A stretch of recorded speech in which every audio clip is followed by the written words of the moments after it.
महर्षि भृगु ब्रह्मा जी के मानस पुत्र थे। उनकी पत्नी का नाम ख्याति था, जो दक्ष की पुत्री थी। महर्षि भृगु सप्तर्षि मंडल के एक ऋषि हैं। सावन और भाद्रपद में वे भगवान सूर्य के रथ पर सवार रहते हैं।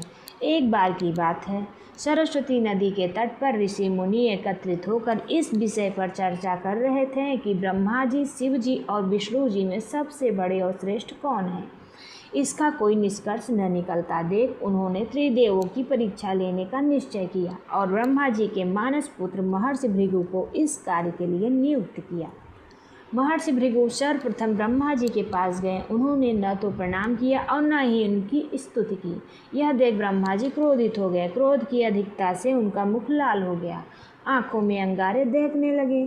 लेकिन फिर यह सोचकर कि ये उनके पुत्र हैं, उन्होंने हृदय में उठे क्रोध के आवेग को विवेक बुद्धि में दबा लिया।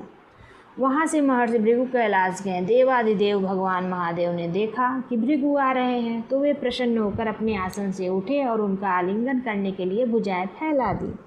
किंतु उनकी परीक्षा लेने के लिए भृगु मुनि उनका आलिंगन अस्वीकार करते हुए बोले, महादेव, आप सदा वेदों और धर्म की मर्यादा का उल्लंघन करते हैं। दुष्टों और पापियों को आप जो वरदान देते हैं उनसे सृष्टि पर भयंकर संकट आ जाता है, इसलिए मैं आपका आलिंगन कदापि नहीं करूँगा। उनकी बात सुनकर भगवान शिव क्रोध से तिलमिला उठे। उन्होंने जैसे ही त्रिशूल उठाकर उन्हें मारना चाहा, वैसे ही भगवती सती ने बहुत अनुनय विनय कर किसी प्रकार से उनका क्रोध शांत किया। इसके बाद भृगु मुनि वैकुंठ लोक गए। उस समय भगवान श्री विष्णु देवी लक्ष्मी की गोद में सिर रखकर लेटे थे। भृगु ने जाते ही उनके वक्ष पर तेज लात मारी।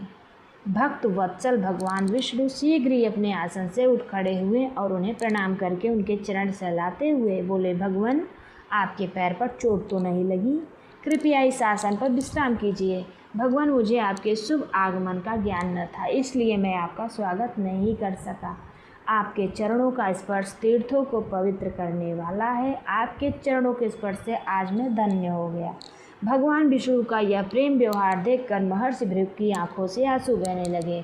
उसके बाद वे ऋषि मुनियों के पास लौट आए और ब्रह्मा जी, शिव जी और विष्णु जी के यहाँ के सभी अनुभव विस्तार से कह बताया। उसके अनुभव अनुसार सभी ऋषि मुनि बड़े हो हैरान हुए और उनके सभी संदेह दूर हो गए। तभी से वे भगवान विष्णु की सर्वश्रेष्ठ मानकर उनकी पूजा अर्चना करने लगे। वास्तव में उन ऋषि मुनियों ने अपने लिए नहीं बल्कि मनुष्यों के संदेहों को मिटाने के लिए ऐसी लीला रची।